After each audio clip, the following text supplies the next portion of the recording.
My dear people, how are you. मैं मैं सबका है ना प्रेमी हूँ। प्रेम है मेरे अंदर बहुत ज़्यादा। कोई विश्वास नहीं करता इस बात पे, कोई बात नहीं है, क्योंकि सब लोगों को ना झूठ के ज़माने में पलट दिया गया है, इसलिए यकीन नहीं होता है कि कोई अच्छा होता है क्या। तो मैं बताने जा रहा हूँ अपने बारे में कि मैंने प्रेम के कारण से है ना आपके लिए है ना जो लाइफ जी है, ठीक है। तो मैं टोटली बताना शुरू कर दूंगा तो वो समझ में नहीं आएगा, खिचड़ी बन जाएगी। तो एक एक सब्जेक्ट वाइज मैं आपको बताता हूँ। सबसे पहले बताता हूँ पॉलिटिक्स, राजनीति के हिसाब से कैसे। देखिए, राजनीति में मैंने क्या किया, राजनीतिक लाइफ मेरी कैसी रही। 33 साल का हो गया हूँ मैं, और मैंने टोटली कंप्लीट लाइफ राजनीति की कर लिया है, ठीक है। तो राजनीति राजनीति में क्या किया मैंने। राजनीति में देखिए, बीजेपी कांग्रेस तो हमारे खून में है, हम पैदा ही उनके राज में हुए हैं, ठीक है। कांग्रेस के राज में हमारे बाप दादा पैदा हुए, हम भी इनके राज में पैदा हुए, तो वो तो हम सबको पता है, ठीक है। उसके बाद में मैंने आम आदमी पार्टी में काम किया, ठीक है। और मैं 2014 में बनारस में चुनाव में गया, उसमें मैंने सारी पार्टियों को देखा, ठीक है। उससे पहले हम देखें 2011 में आंदोलन होने शुरू हुए थे, रामदेव बाबा का आंदोलन हुआ, विपक्षी पार्टियां ने भारत बंद बुलाए थे, ठीक है। उसके बाद में अन्ना हजारे ने किया, केजरीवाल ने किया, किसान करते हैं, ठीक है। तो मैं उन सब में गया, क्योंकि मेरा काम है सबके लिए अच्छा सिस्टम बनाना, सबके लिए, ना कि नेता बनने के लिए, ठीक है। खुद के लिए तो न के बराबर है वो, तो सबके लिए। अब ये कहानी कोई चुनाव से, राजनीति से रिलेटेड नहीं है, ये जन्मजात है हमारे अंदर। प्रेम नफरत वो जन्मजात होती है। तो जब मैं छोटा सा बच्चा था तब कोई दुखी होता था तो मैं भी दुखी हो जाता था, मैं रोने लगता था, क्योंकि बच्चा तो रो सकता है और क्या कर सकता है। जैसे हमारे घर में गाय भैंस के जो बच्चे होते हैं वो अक्सर मरा करते थे पहले बीमारियों से। तो वो जब मतलब कि 3-4 दिन बीमार रहेंगे, वो दर्द में तड़पेंगे, फिर वो मरेंगे, तो हम उसके पास बैठे रहते थे। स्पेशली भैंस का जो बच्चा होता है ना, पाडा कहते हैं उसको, पाडे हो पेशाब की बीमारी से बहुत मरते थे, ठीक है। तो हम उसके पास में बैठे रहते, रोते रहते, हम उसको पुचकारते रहते, पापा से पूछते रहते, पापा इसका इलाज कराओ, इलाज कराओ।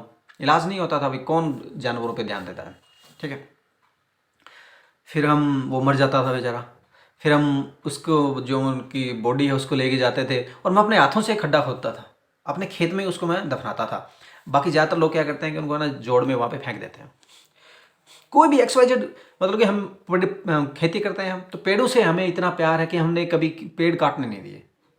जो पेड़ काटने वाले बिजनेसमैन होते हैं उनसे मुझे ना सख्त मतलब कि नफरत थी, ठीक है। लोग, हम मांस भी, बचपन से मैं मांस नहीं खाता था, क्योंकि जीवों से मुझे बहुत प्रेम है।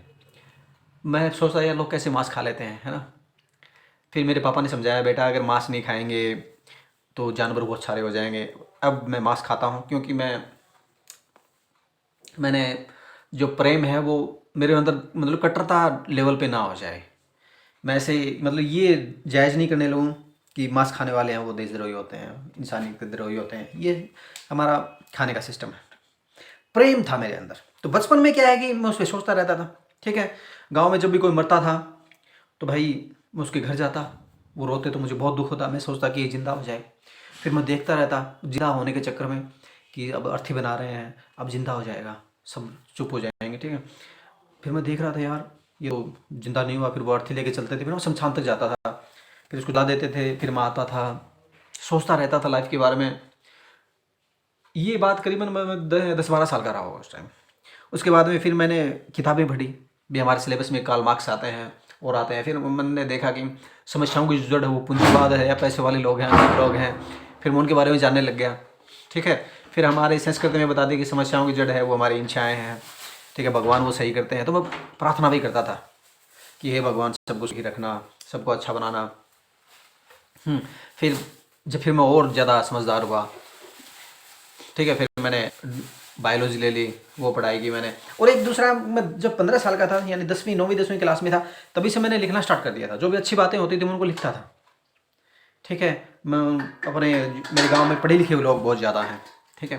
क्योंकि मेरे जो पूर्वज थे, महान पूर्वज, मेरे दादा दादी वाली पीढ़ी के, उन्होंने स्कूल बनाया अपनी मेहनत से, ईंटें निकाल के, कुओं से पानी ढो के, चंदा इकट्ठा करके। उन्होंने मंदिर नहीं बनाया, स्कूल बनाया, इतने महान। और उसका फल ये मिला कि मेरे गांव में सब लोग ना टीचर के, मेरे दादा खुद हेड मास्टर हैं और सब पढ़े लिखे हैं। मेरे पापा वेल एजुकेटेड है, मेरी माँ भी वेल एजुकेटेड है। वो नौकरी नहीं लगे वो एक अलग बात है, लेकिन सब लोग पढ़े लिखे हैं। उनको समझ है सिस्टम की, दुनिया में क्या हो रहा है, ज़िंदगी में क्या हो रहा है। मतलब कि मैं एक ऐसी जगह चुना गया, ज़बरदस्त है भाई। मतलब कि उनका जो थिंकिंग लेवल है ना मेरे गांव का, वो टॉप क्लास है। मैं हाई क्लास, हाई से हाई क्या होता है वो है। उसके बीच में मैं पला बड़ा उनसे तर्क करता था। मुझे आज भी याद है, मैं 11वीं क्लास में था, तो मेरे अंकल खड़े थे, गांव के टीचर हैं। उन्होंने उनसे पूछा था कि दुनिया सही कब होगी। बोले बेटा 10 साल में हो जाएगी। यानी वो बात है करीबन 2016 की। 16 की नहीं है भाई, मैं 11वीं क्लास में था, 16 साल का, तो 90, हाँ 2006 की बात है, 5-6 की बात है। उस टाइम कांग्रेस राज में क्या है कि लूटपाट हो ज़्यादा होते, क्योंकि कांग्रेस का सिस्टम था कि भी आप भी खाओ मैं भी खिलाओ। और उसमें समस्याएं किसको होती हैं? गरीबों को, जो समझ नहीं पाते सिस्टम। फिर मैं 12वीं क्लास में मैंने साइंस है वो छोड़ दी, मतलब उसे पास कर लिया, 52% आए। फिर मैंने आर्ट से कर ली 12वीं, आर्ट से करने लग गया। घर वालों ने कहा भी एसटीसी कर लेना, टीचर लाइन में चले जाना। फिर मैं वहाँ पे क्या है कि कम्युनिस्टों के साथ में जुट गया, क्योंकि मैं अच्छा करना चाहता था। इसलिए ईमानदार, मुझे ये पता लग गया था उस टाइम कि भाई राजनीति है वही सारी समस्याओं की सबसे मुख्य जड़ है, पावर है वो राजनीति में। तो मैंने देखा कि ईमानदार लोग कौन है, तो मुझे दिखा कि कम्युनिस्ट हम ईमानदार। और देखिए पूरे राजस्थान में सिर्फ 2-3 जगह ही कम्युनिस्ट पाए जाते हैं। अब तो काफ़ी हो गई, पॉलिटिक्स नेट आ गया, लेकिन उस टाइम 2-3 जगह थी। उसमें मेरी तहसील है वो सबसे, मतलब कि टॉप 3 में है वो, ठीक है। और उसमें भी जो कम्युनिस्ट था वो मेरे गांव का सबसे टॉप लीडर था, यानी मेरे गांव से एमएलए बना हुआ है कम्युनिस्ट पार्टी से, और उससे भी एक टॉप लीडर था, भगत सिंह टाइप का, ठीक है। उमराव कॉमरेड था उसका नाम। यानी सब कुछ विरासत में दिया गया है मुझे। मैं कम्युनिस्टों से जुड़ा। वहाँ पे मेरे टीचर हैं वो हैं असगर खान, टेलर हैं वो। उन्होंने मुझे सारी चीज़ें बताई, बाल ठाकरे को कैसे पैदा किया गया, पूंजीवाद क्या है, अमेरिका कैसे चलता है, रशिया कैसे चलता है, चाइना कैसे है, इंडिया कैसे है, पॉलिटिक्स कैसे होती है। बहुत अच्छा। फिर वो मुझे भारत बंद में, किसानों का भारत बंद था, वो मुझे दिल्ली ले गए जंतर मंतर पे। फिर मैं जेएनयू में चला गया। फिर थिंकिंग है वो और हाई लेवल की हो गई, ठीक है। फिर मैंने ज़्यादा पढ़ना, फिर मैंने दिल्ली में जाके मैंने हिस्ट्री की बुक खरीदी, विश्व इतिहास की। मैंने उससे, अरे हमें जो पढ़ाया जाता है ना वो तो रियलिटी में था ही नहीं कुछ, मतलब ये कचरा पढ़ाया जाता है हमें। फिर चीज़ें और बड़े लेवल पे होती चली गई। फिर आंदोलन में जाने शुरू हो गया, रामदेव बाबा का आंदोलन आ गया, ठीक है। और देखिए साथ साथ में लिखता भी था, मैं किताबें लिखता रहता था। मेरा हमेशा क्रांतिकारी टाइप में था, गर्मी वाला। मतलब कि जवानी में इतनी जवानी थी मेरे अंदर, मैं सोचता था कि मतलब कि देवताओं ने मुझे चुना है सब कुछ अच्छा करने के लिए, और बस मैं लिखूंगा और मैं एक किताब बनाऊंगा, वो दुनिया में फेमस हो जाएगी और दुनिया ने क्रांति कर देगी, मेरे साथ आ जाएगी।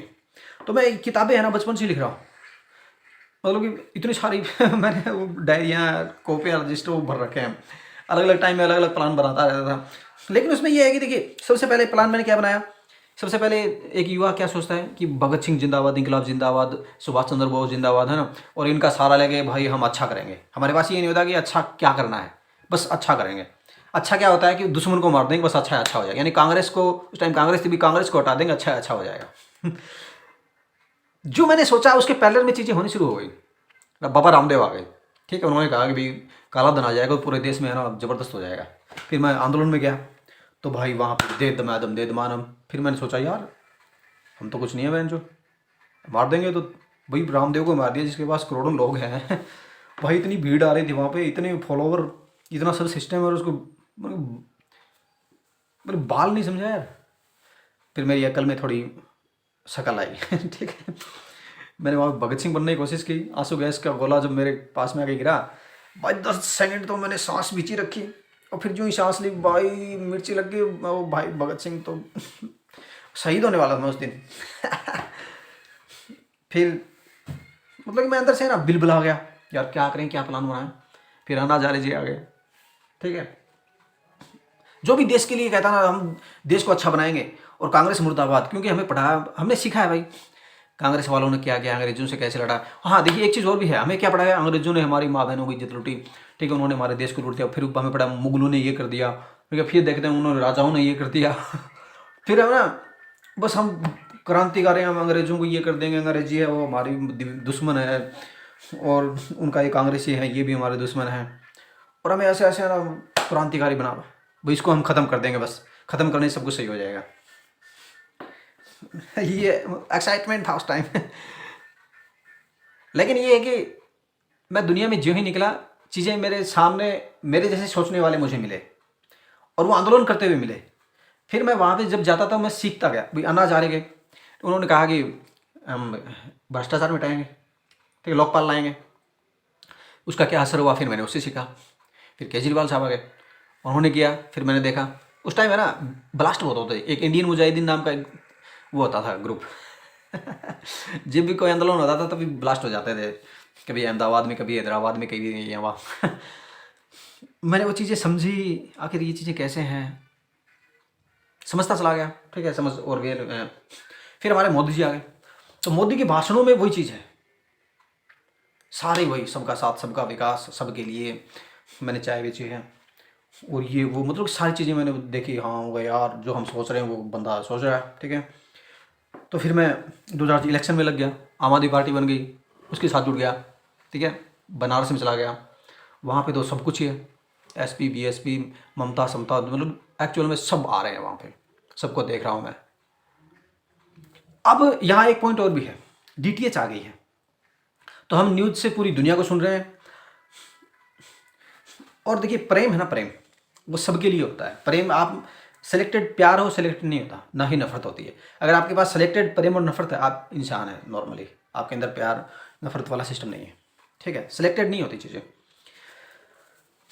तो हम देखते हैं कि जब इंटरनेट आया है, यानी 3G आई 4G आई, तो पूरी दुनिया के अंदर क्या है कि लोगों की चेतना बढ़ी और लोगों ने विरोध प्रदर्शन करने शुरू किए। तो मैं देख रहा था वो चीज़ें सारी आ रही थी, हर देश में प्रदर्शन हो रहे थे, हर देश में ही समस्याएं हैं वो सेम हैं। तो पूरी दुनिया से जुड़ गया मैं, ठीक है, पूरी दुनिया से। और मुझे ना पूरी दुनिया का नक्शा भी याद हो गया है। पूरी दुनिया का नक्शा कैसे, देखिए भारत हमारा, मान लीजिए ये भारत है, इसके इधर वाला एरिया लें पाकिस्तान। पाकिस्तान में क्या हो रहा है, मुशर्रफ था, नवाज हैं, आशाबाज हैं, इमरान खान थे, लेकिन जनता के साथ क्या है, जनता तो वैसी है, भूखी मर रही है, जंगल राज है। एक आता है वो पिछले वालों को सल्टा देता है, उनका नामो निशान मिटा देता है। जनता भूखी मर रही है, नदियों की ऐसी तैसी कर दी है, पानी की, हवा में जहर घोल ही रहे हैं, मिट्टी है वो बर्बाद है, ठीक है। लोगों की अकल है उसके अंदर भी, मतलब ऐसा घुसड़ा गया है कि वो अगले का ना वजूद ही ख़त्म कर देते हैं अपने आप को कायम करने के लिए। पाकिस्तान से इधर अफ़गानिस्तान है, अफ़गानिस्तान में भी ये हालत है। उसे हम देखें, ईरान है, ठीक है, इराक है, फिर सऊदी अरब है, इनके अंदर ये राजतंत्र चल ही रहा है, लोकतंत्र है ही नहीं। जनता के साथ क्या है, क्या है जनता के लिए? उससे अगर हम सीरिया है, जॉर्डन है, इजराइल है, वहाँ पे चलता ही रहता है। उसके बाद में अफ्रीका वाला एरिया, इधर अफ्रीका को यूज किया जा रहा पूरा। इधर फिर यूरोप आ गया, यूरोप के अंदर बहुत सारे प्रोटेस्ट हो रहे हैं। अब तो भाई हम, जो कोरोना आया है उससे हमें सारी औकात पता लग गई है। कोरोना में देखिए उन्होंने क्या किया, आपदा में अवसर, यानी कि जो मर रहा है उसको डराओ और उसे लूट लो। ये है सिस्टम बनाने वालों का सिस्टम, यानी पॉलिटिक्स का ये सिस्टम है। अभी वो ब्रिटेन वाली प्रधानमंत्री का वीडियो आया था कि लोगों को है ना ये पता मत लगने तो कोई गैस की किल्लत होने वाली है, नहीं तो लोग समझदार हैं और वो लकड़ियाँ इकट्ठा कर लेंगे सर्दियों के लिए। नेता सारे एक से हैं, पॉलिटिक्स सारी एक से। उससे आगे हम चलें, पूरा यूरोप में ये चल रहा है, ठीक है। इधर फिर भाई रसिया है, रसिया का सिस्टम, पुतिन है, पुतिन एक कुंठा है उनके अंदर, अपने आप को दुनिया में, दुनिया की लीडरशिप में बनाने वाले, क्योंकि वो टूट गए थे सोवियत संघ है, तो वो उस कुंठा में लगे हुए हैं, वो हथियार बना रहे हैं। उनके पास नेचुरल सोर्सेज है वो बहुत ज़्यादा है। उन्होंने मोबाइल नहीं बनाए, उन्होंने कोई एजुकेशन नहीं बनाई अलग से, कोई मॉडर्न एजुकेशन नहीं बनाई, मॉडर्न टेक्नोलॉजीज़ नहीं बनाई जो कि पूरी दुनिया में देश के वो, उन्होंने कोई मतलब कि मानवतावादी कोई सिस्टम नहीं बनाया। फिर हम इधर देखें अमेरिका, अमेरिका में तो हर घर में हथियार बांट रखे हैं। कनाडा में यही हाल, कनाडा का है। और जो उसके नीचे वाले देश हैं, जो साउथ अमेरिका है, उसके अंदर कॉन्फ्लिक्ट चलता ही रहता है, हथियार बांट देते हैं, लड़ाइयाँ करवा देते हैं, ऐसा सिस्टम ये ऐसे मतलब पजल बना के रख रखा है। अब भारत का इधर वाला हिस्सा है, तिब्बत है, नेपाल है, ठीक है, उसकी क्या हालत है, जनता तो वही है सेम टू सेम। म्यांमार में तो ऐसी तैसी होगी, जनता की वाट लगा दी है। श्रीलंका में वाट लगी हुई है अभी। ठीक है, तो इधर साउथ कोरिया देखें, जापान देखें, इसमें क्या है, बचपन से लेकर पढ़ाई के दिनों में 10 घंटे पढ़ाई करो, 15 घंटे पढ़ाई करो, उस साल का दिमाग है ना वो, मतलब कि उसी लाइन में, फिर पढ़ने के बाद में जॉब करेगा, उसी लाइफ में घुसा रहेगा, बुढ़ापा आएगा, बीमार होगा, तब अकेला हो जाएगा, सुसाइड कर लेते हैं सब। मतलब काट फाट रखा है सब कुछ सिस्टम। क्या है जनता के में, क्या है, चाइना है, गरीबी हट गई है, अच्छी बात है, ठीक है, लोगों की जीवन का स्तर है वो अच्छा हो गया है, लेकिन दिमागी तौर पर पैदल बना दिया गया उनको, कोई राइट्स नहीं है। इधर तुर्कमेनिस्तान है, कजाकिस्तान है, वो लैंड लॉक कंट्री है, उनको यूज लेते हैं। ऑल ओवर जो दुनिया है उसमें चीज़ें सारी, कोरोना के बाद में तो चीज़ें सारी ऐसी हैंडल हो रही हैं। आपदा में अवसर, हमारे प्रधानमंत्री ने बोला था, मोदी जी ने, आपदा में अवसर। भाई साहब हमारी संस्कृति ये कहती नहीं है, अगर कोई बीमार है उसे प्रेम दो, उसको सहारा दो, सुविधाएं दो उसको, वो ठीक हो जाए। मुझे कोरोना हुआ था, अगर मेरे घर वाले मुझसे दूरी बना ले तो मर जाता मैं। मेरी पत्नी के गर्भ में बच्चा था, पेट में, वो मतलब कि 6-7 महीने का बच्चा था, उसने मेरी सेवा की। खतरा मतलब उससे, मुझे अगर उसे कोरोना हो जाता तो भाई पता क्या होता, मर जाती वो। एक तो बच्चा पेट में, ऊपर से कोरोना हो जाता तो। लेकिन उसने मेरी सेवा की। सेवा क्या थी, गर्म पानी दिया मुझे, ठीक है, काढ़ा दिया मुझे, फ्रूट ला के दिए टाइम पर, प्रेम प्यार बोलना, मतलब कि नेगलेक्ट नहीं करना, उससे मैं ठीक हुआ। मतलब एक दिन मेरी छाती बिल्कुल जाम हो गई थी, वो बोतल में गर्म पानी डाल के लाए और नमक गर्म करके लाए और मेरी छाती से कि मैं ठीक हो गया, छाती खुल गई। गर्म पानी करके लाए और मैंने भाप ले ली। भाई प्यार। लेकिन नेताओं के लिए क्या है, आपदा अवसर है। किसी ने मतलब कि मेडिकल वाले तो करोड़पति बन गए, लखपति बन गए, जो सब्जी बेचने वाले थे वो भाई लखपति बन गए, मतलब कि सबने लूटा बहन जो, क्योंकि सबको क्या सिखाया गया था, आपदा में अवसर। मतलब इंसानियत की ऐसी तैसी कर दी बहन जो, बिल्कुल। जनता इंटरनेट आने के बाद में समझदार हुई थी, ठीक है, उस समझदारी को दबाने के लिए महंगाई बढ़ा देते हैं। महंगाई इसलिए नहीं बढ़ती क्योंकि चीज़ें महंगी होती हैं, बल्कि जनता समझदार हो गई है और वो हमें समझने लगी है, हमारा विद्रोह करने लगी है। इंडेक्स आता है उनके पास, हर दिन का इंडेक्स होता है। क्या करते हैं भाई, महंगाई बढ़ा दो बहन जो, लड़ते रहेंगे आपस में, खुद से ही लड़ते रहेंगे भाई, खुद से लड़ाई करवा देते हैं। जनता समझ गई है, ना धर्म वाली चीज़ों पे लड़ रही है, ना उस पर लड़ रही है, किस में लड़ रही है, महंगाई बढ़ा दो, सपने दिखा दो झूठे। तो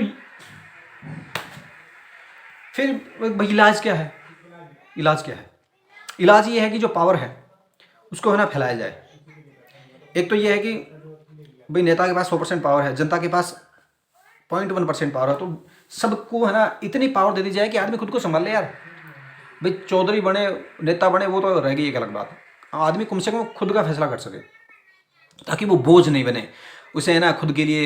ये नहीं है कि ज़्यादा खा लिया, एक डॉक्टर की ज़रूरत है, बेफालतू में लड़ दिया, एक वकील की ज़रूरत है, पुलिस वालों की ज़रूरत है, ठीक है। काम नहीं कर रहा, उसे है ना मतलब कि खिलाने पिलाने वाला, उसके लिए अनाज पैदा करने वाला, उसकी ज़रूरत है, यानी बोझ बन रहा है आदमी। और कम से कम खुद को संभाले यार। तो इसके लिए खुशनसीबी है कि हमारे पास इंटरनेट है। और देखिए ये सारी बातें धरी रह जाती जो मैं बता रहा हूँ वो, क्योंकि इंटरनेट आने से पहले ये संभव नहीं था कि हम हैं कितने, गिनती संभव नहीं थी हमारी भाई। ये तो भाड़ में गया कि हम कितना खाते हैं, कितना पीते हैं, कैसे जीते हैं, क्या सोचते हैं, हमें क्या चाहिए, वो कुछ की काउंटिंग तो थी नहीं। हमें ये भी नहीं पता होता था कि हम हैं कितने। 10 साल में जनसंख्या गिनती होती, 10 साल में करोड़ों मर जाते थे, करोड़ों पैदा हो जाते थे, क्या मजाक है। हमें तो चीज़ें चाहिए 24 घंटे में। इंटरनेट आ गया उसके कारण से पॉसिबल हो गया। आज हम गिन सकते हैं खुद को, हम अपनी आवश्यकताएं गिन सकते हैं। और वो आवश्यकताएं कहाँ से जुड़ी हुई हैं, खाने की आवश्यकता है वो ज़मीन से जुड़ी हुई है, अनाज से जुड़ी हुई है, अनाज किस पूरे भौगोलिकता से जुड़ा हुआ है, बरसात से, पानी से, उससे सबसे जुड़ा हुआ है। और वो कितना पैदा होता है उसका पूरा रिकॉर्ड, पूरा डेटा, वो आज पॉसिबल हो गया है। और वो मात्र 5 सालों में ये पॉसिबिलिटी है ये भाई। ठीक है, सेक्स वाला एक बहुत बड़ा इश्यू है, उसकी भी काउंटिंग है, उसका भी सिस्टम बनाया जा सकता है। पानी हो गया, रहना हो गया, प्यार यानी साथ, उसकी भी काउंटर। ये हमें कितना, किसको कितने प्रेम की आवश्यकता है, साथ की आवश्यकता है, दोस्ती की आवश्यकता है, और कितना कोई दे सकता है। उसकी भी वो हो जाएगी, सिस्टम बन जाएगा। स्वास्थ्य, स्वास्थ्य में क्या है? स्वास्थ्य में सबसे पहले तो ये है कि भाई हमारी खुद की एक पहचान होनी चाहिए परफेक्ट। वो दूसरे वीडियो में बताऊंगा मैं आपको।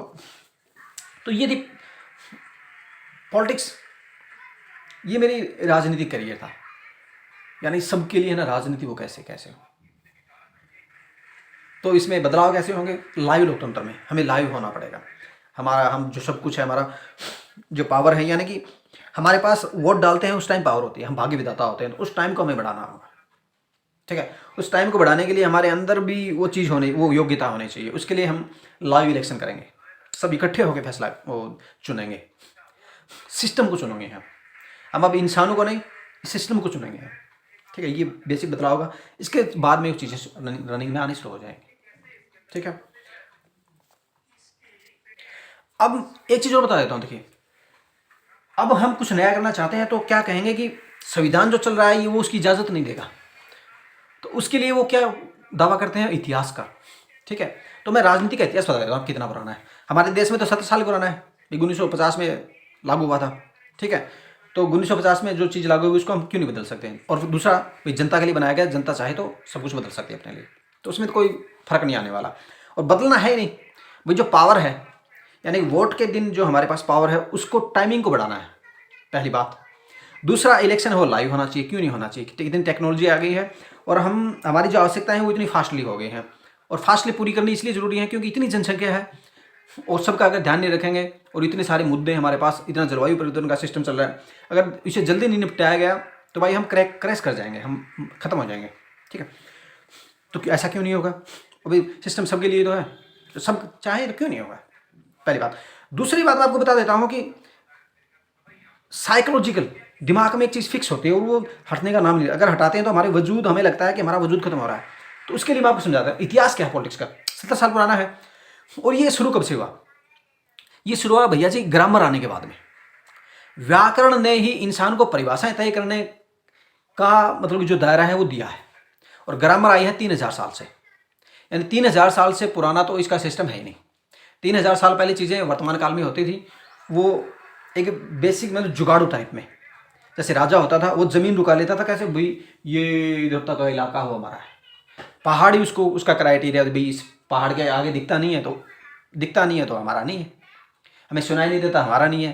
भाई जो हमारे ड्रेस से या उससे या हमारे जैसे रंग का नहीं है, इस टाइप में हमारे जैसे रंग के नहीं है, या हमारी नस्ल के नहीं है, या हमारी भाषा के नहीं है, जो समझ नहीं सकता वो समझेगा।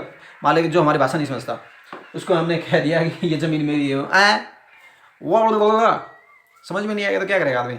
तो ये चीज़ें चलती थी उस टाइम। उससे भी पहले अगर देखें तो लोहे से पहले राजतंत्र भी नहीं था। क्यों नहीं था? लोहा आने से पहले आदमी को मतलब कि मार नहीं सकता था, लठ से मारेगा भाग जाएगा, ठीक है, या फिर सामने वाला लठ ले आएगा, ओके, मुक्कू से मारेगा तो भी आदमी मरेगा नहीं। और ग्रामर नहीं थी इसलिए समझा नहीं सकते आप, ओके, लाइफ थी वो स्लो थी। तो उससे पहले क्या है? हड़प्पा है। हड़प्पा में क्या है?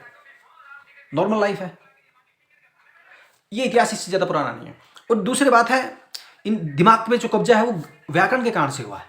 देखिए, आज हमें बचपन से पढ़ाया जाता है, व्याकरण जो दिमाग है वो मानने की साइकोलॉजी पे करता है। जो चीज़ हम मानते हैं वो ही हमारे लिए सही है, हम नहीं मानेंगे तो सही नहीं है। भाई मानोगे तो मूर्ति में भगवान है, नहीं मानोगे ना तो मूर्ति में पत्थर है। मानने पे डिपेंड होता है। मानने वाला सिस्टम ही ग्रामर के कारण से आया है। ग्रामर के कारण से इंसान ने मतलब कि सभी इंसानों के है ना अंदर तक चीज़ें सेट कर दी। और इसका प्लस पॉइंट भी है, भाई बच्चों को समझा देगा बेटे रोड पे नहीं जाना है, मारे टक्कर हो जाएगी व्हीकल से तो मर सकते हैं, वो अच्छी बात है। लेकिन भाई उसको रोड पे जाने नहीं दे रहे हैं आप, तो वो जब बड़ा होगा तो उसमें के अंदर मतलब कन्फ्यूजन भी पैदा हो जाएंगे कि रोड पे जाने से ना मारे जाते हैं, वो डरेगा, फिर उसके विकास होने में उसकी दिक्कत हो जाती है। तो ऐसी चीज़ें फिक्स की गई हैं, ठीक है। तो इसका इतिहास ज़्यादा पुराना नहीं है। अब इसमें एक चीज़ और आ जाए, जीरो है, वो 1500-1800 साल पहले रनिंग में आया है हमारी दुनिया के अंदर, ठीक है। जीरो के कारण से क्या है कि इंसान 1 इंच का भी करोड़वें से करोड़वां छोटा हिस्सा नापने में कामयाब हो गया, और 1 इंच है उसका अरबवां खरबवां बड़ा हिस्सा भी नापने में कामयाब हो गया। साथ में आ गई व्याकरण। तो भाई मैंने आपको बता दिया कि देखो यहाँ से 10 किलोमीटर की दूरी तक हमारा एरिया है, और आपके दिमाग ने व्याकरण के माध्यम से वो समझ लिया कि भाई है, पीछे से राष्ट्रवाद चल रहा है आज। तो ये कॉम्बिनेशन है ग्रामर का और जीरो का, कि भी तीनों ओर से समुद्र से घिरा हुआ है, इधर पहाड़ों से घिरा हुआ है, इधर ये सीमा है, इसको कहते हैं भारत। ऐसे हर एरिया की, हर देश की चीज़ें बांट रखी हैं। ठीक है, बचपन से समझा दिया कि तू है हिंदू धर्म का, तू है मुसलमान धर्म का, उसकी ये आदतें हैं, ये बातें हैं। ठीक है, तू इस जाति का है, तू इस लिंग का है, तू पुरुष है, तू स्त्री है, तू बच्चा है, तू बड़ा है, तू बूढ़ा है, तू इस क्लास में है, तेरा ये मोहल्ला है, तेरा ये घर है। Counting plus grammar, counting zero के कारण से और ग्रामर के कारण से दिमाग वाला, इन दोनों का जो कॉम्बिनेशन बैठा है ना, हर चीज नाप दी गई है भाई, कि तू बस मतलब कि तुझे नेता देंगे ना तो ही तू खाना खाएगा, वरना तुझे अधिकार ही नहीं है खाने का। भाई पैदा होगा, वो जो पैदा है वो खाना तो खाएगा यार, लेकिन नहीं ऐसे ऐसे होगा, ऐसे ऐसे होगा, ऐसे ऐसे होगा, वो सारी चीज़ें इसका इफेक्ट है। उसमें लोकतंत्र का कोई वो नहीं है, इशू नहीं है, उसका जीवन से कोई मतलब वो ज़्यादा नहीं है। ये सारी चीज़ें सेटिंग करने के लिए, कंट्रोल करने के लिए हैं। अब कंट्रोल में कोई अच्छा कंट्रोलर आता है तो प्रेमी आता है तो वो सबको अच्छा कंट्रोल दे देता है, जो प्रेमी नहीं आते हैं तो वो वाट लगा देते हैं। लेकिन उसका अब भाई देखो, वोट दे दिया, 5 साल की इनके लिए बकबक सुनती रहो, और ये ऐसी ऐसी बेहुदा बातें करेंगे, उसको लेके है ना दिमाग इतना टेंशन में आ जाता है भाई। फिर है ना उसकी जो गुस्सा है वो किसी और पे निकालते हैं, या खुद पे निकालते हैं, दारू पी के निकालते हैं, या मतलब भाई कैसे निकालते हैं। अब वो टेंशन दूर हो जाएगी, रिलैक्स रिलैक्स हो जाएंगे। क्यों? क्योंकि पावर है वो फैल जाएगी। ठीक है, और हम फैसले लेने लगे, हम भाग्य विधाता बन जाएंगे। ओके, तो सारी चीज़ों की तैयारी कर रखी है मैंने, कि भाई तर्क है उसको, तो कोई तथ्य है उसको सही कैसे बैठाते हैं। देखिए एक चीज़ आती है कि ये सनातन काल से चला आ रहा है, सदा से चला आ रहा है। नहीं चला रहा है भाई साहब, सदा से नहीं। मैं बताऊंगा, बताइए आप कैसे चला रहा है सदा से भाई। एक चीज़ और जोड़ी, इसमें श्रेष्ठ कोड जोड़ा गया है, ग्रामर जीरो और श्रेष्ठ कोड और लोहा यानी हथियार। श्रेष्ठ कोड क्या करता है, 100 लोग हैं आपस में लड़ाएगा, दो को 50 बच जाएंगे, 50 को फिर 25 बच जाएंगे, फिर 12 बच जाएंगे, फिर 6 बच जाएंगे, 3 2, फिर लास्ट में 1 बचेगा। क्यों भाई? जो 100 है मतलब कि 100 लोग दौड़ लगा रहे हैं, जीतेगा एक। क्यों? 100 दौड़ नहीं सकते क्या? लेकिन 99 को है ना हरा दिया जाएगा, उनको हरासमेंट में डाल दिया जाएगा कि तुम फैलोगे, और वो मान लेंगे कि हाँ हम फैलोगे, क्योंकि ग्रामर है। ग्रामर बताएगी देखो आप लोग इतना कम दौड़े, फिर जीरो है देखिए आप इतने टाइम में कम दौड़े। ठीक है, आपने ये 100 मीटर में इतने टाइम में, 100 मीटर में इतना टाइम लगा दिया, 100 मीटर यानी जीरो से कैलकुलेट हो गया, टाइम भी जीरो से हो गया, और आपने ये किया, ये ग्रामर आ रही है, उसमें लगा दिया श्रेष्ठ कोड कि देखो तुम हार गए। अब बोलो नहीं मैं इसको नहीं मानूंगा, नहीं मानेगा तो हथियार है, इससे मान जाएगा, या फिर जेल है। बड़ा कॉम्बिनेशन है। फिर दूसरा, आदमी जीना चाहता है, इसलिए जिंदगी का डर लगा के उसको है ना बैक मार दिया जाता है, चबक बहन चो दिया से, हार गया तो मान लेता है, क्या करेगा नहीं मानेगा। It's a perfect combination. कैसे हैं सारी चीजें, उन सब से बाहर आपको मैं ले जाऊंगा, मेरे साथ चलते रहिए, जुड़ते रहिए, बिकॉज आई लव यू यार, प्रेमी हूं मैं आपका। वैलेंटाइन डे आ रहा है, सब लोग बेरोजगार हैं। ठीक है, स्पेशली बेरोजगार हैं, वो प्यार बहुत करते हैं क्योंकि उनके पास और कुछ होता नहीं है प्यार के सिवाय। सोचते हैं कि क्या गिफ्ट आएगी, प्रेमी भी बेरोजगार है, प्रेमिका भी बेरोजगार है, कि गिफ्ट क्या आने वाली है। गिफ्ट है मेरी तरफ से, आप बेरोजगार नहीं रहोगे। ठीक है, पार्टनर हो गए आप सिस्टम में, आपको जीने के लिए सारी चीज़ें इज्जत से मिलेंगी। Love you.